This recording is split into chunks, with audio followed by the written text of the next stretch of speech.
ఇంట్లో బయటపడ్డ నోట్ల గుట్టలు. న్యాయమూర్తి గారిది ఢిల్లీలో చోటు చేసుకుంది. కొంత ఆశ్చర్యకరమైనటువంటి అంశం.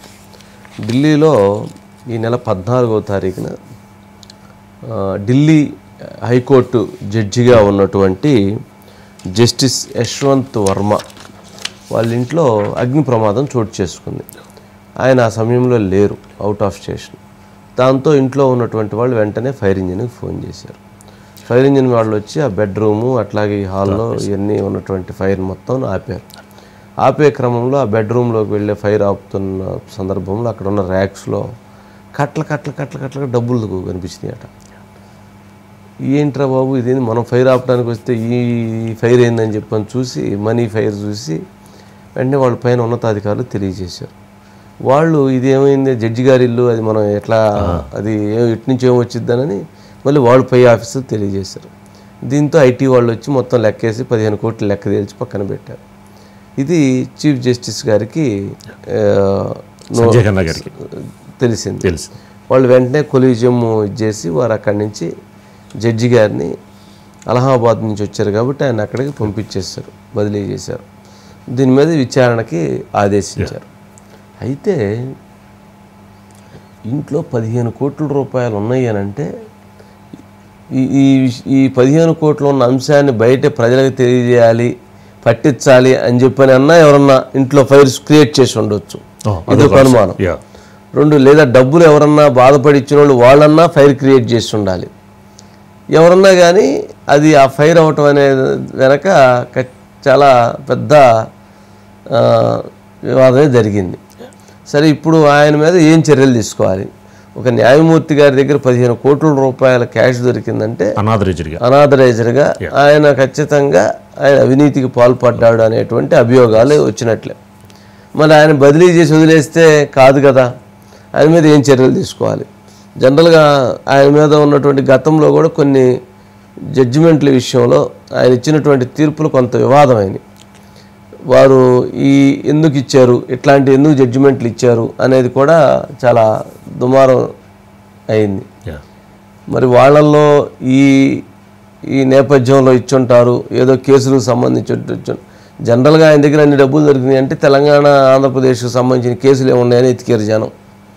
ఎందుకంటే మనోళ్ళు అంత డబ్బులు ఇచ్చేది న్యాయమూర్తులకు కానీ లేకపోతే ఢిల్లీలో ఉన్న మంత్రులకు కానీ లేకపోతే ఇంకొకరికి కానీ బ్రైబ్ అనే దానికి మన వాళ్ళు ఈ 2 రాష్ట్రాల్లో నెంబర్ 1 ప్లేస్లో ఉంటారు అన్నమాట. వాళ్ళ ముందు కొనటం, వాళ్ళని అమ్మటం అనే దాంట్లో హైలీ టాలెంటెడ్ పీపుల్ ఇప్పుడు ఢిల్లీలో ఇప్పుడు కదా ఎప్పటి నుంచో కొంచెం దాంట్లో కొంచెం యాక్టివ్గా ఉంటారు. అందుట్లో కేసులు కూడా మనకి ఆంధ్రప్రదేశ్లో తెలంగాణలో ఉన్న కేసులు చాలా పెద్దవి కదా.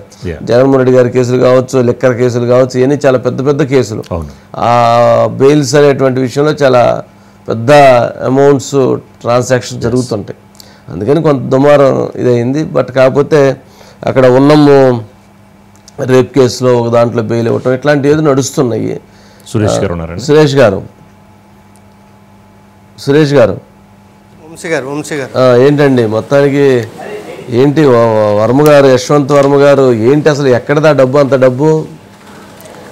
వంశీ గారు అంటే ఇవాళ ఉషోదయం మార్నింగ్ నుంచే ఇది కలకలం. అంటే న్యాయ వ్యవస్థ పరంగా న్యాయం ఖరీదుగా మారిందా లేకపోతే న్యాయ వ్యవస్థ మీద మచ్చ వచ్చే అంశానికి సంబంధించి ఒక ఉదయం నుంచే ఇది ఒక సంచలనం. వాస్తవంగా ఏంటంటే 14వ తారీఖు హోలీ రోజు వంశీ గారు, హోలీ రోజున ఈయన మనకి జస్టిస్ కాబట్టి మనకి ఢిల్లీ హైకోర్టులో ఈయన నెంబర్ 2 అంటే సీనియారిటీలో 2వ న్యాయమూర్తిగా ఉన్నారు. సో ఆయనకు సంబంధించిన బంగ్లాలో వాళ్ళందరూ హోలీకి వేరే ప్లేస్కి వెళ్ళారు. ఈ న్యాయమూర్తి గారు జస్టిస్ యశ్వంత్ వర్మ గారు కూడా లేరు. ఇంట్లో అగ్ని ప్రమాదం జరిగింది. ఆ అగ్ని ప్రమాదం జరిగితే వాళ్ళు ఫైర్ సిబ్బంది వెళ్ళినప్పుడు అగ్ని ప్రమాదం మంటలు ఆర్పే సందర్భంలో ఈ ఒక గదిలో ఈ కట్టలు మొత్తం కూడా వాళ్ళ దృష్టికి రావడంతో ఈ విషయం అనేది ఒక పత్రిక ఇవాళ వెలుగులోకి తీసుకురావడం అదే సంచలనం మాట. రాజ్యసభలో మనకి జయరాం రమేష్ గారు ఆ కేసు ప్రస్తావించారు. అదేవిధంగా ఢిల్లీ హైకోర్టులో కూడా మన సీజే ముందుకు ఈ కేసును ప్రస్తావించారు. అంటే మొత్తం మీద దీనికి అంశం ఏంటంటే మొత్తం మీద ఆయన బయటికి వెళ్ళినప్పుడు అగ్ని ప్రమాదం జరిగింది.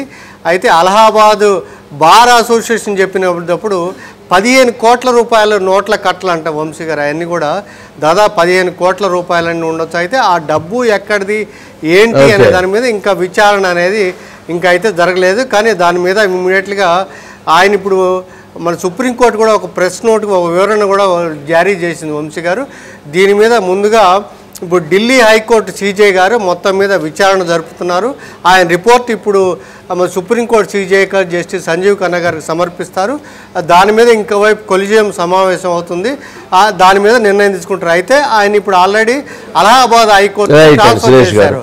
అంటే ఒకసారి చూస్తే ఇది గాలి జనార్దన్ రెడ్డి కేసు విషయంలో కూడా ఆ రోజు ఇక్కడ తెలంగాణలో హైకోర్టు జడ్జిగా ఉన్నటువంటి సిబిఐ జడ్జిగా ఉన్న పట్టాభి గారికి ఆ రోజు ఇట్లాగే కోట్ల కట్టలు ఇవ్వటం, దాన్ని సిబిఐ వాళ్ళు పట్టుకున్న తర్వాత ఆ డబ్బులు మొత్తం బయటపడటం, చివరికి గాలి జనార్దన్ రెడ్డి గారికి బెయిల్ ఫైనల్ అయిపోయింది ఇవ్వటానికి, అది ఆగిపోవటం, తర్వాత జడ్జి గారిని సస్పెండ్ చేయటం, తర్వాత జడ్జి గారు అనారోగ్యం కారణంతో చనిపోవటం, ఆ కుటుంబం చాలా దారుణమైన పరిస్థితిని ఎదుర్కొంది. ఎందుకంటే పరుగు పోయింది. ఇక అట్లాంటి సంఘటన అప్పుడు జరిగింది. మళ్ళీ ఇప్పుడు అట్లాంటి అంటే అది అది కాదని ఏదో ఇంకెక్కడో ఏదో మ్యాచ్ అయ్యింది. సరే సురేష్ గారు, రైట్ అండి.